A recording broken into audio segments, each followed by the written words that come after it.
White army संस्थेच्या वतीने आयोजित सत्कार समारंभाचे आयोजन करण्यात आले होते।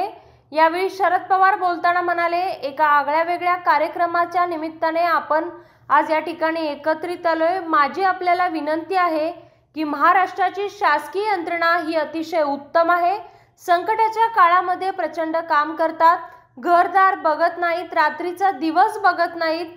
नागरिक म्हणून तुमची माझी जबाबदारी आहे या मेहनत करणाऱ्या शासकीय अधिकाऱ्यांना आणि अशा व्हाईट आर्मी सारख्या ज्या संस्था त्यांना पूर्ण ताकदीने आपण सर्व सहकार्य करू आणि महाराष्ट्रासह हा संपूर्ण देश अशा संकटाच्या काळात कसा उभा राहतो हे संबंध जगाला आपण दाखवू।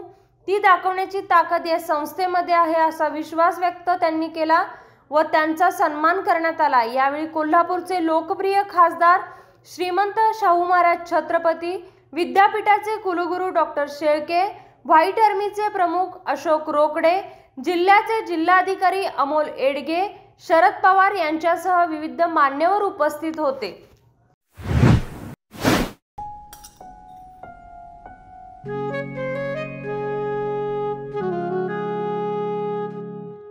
बाबा, आज येताना बासुंदी घेऊन या ना।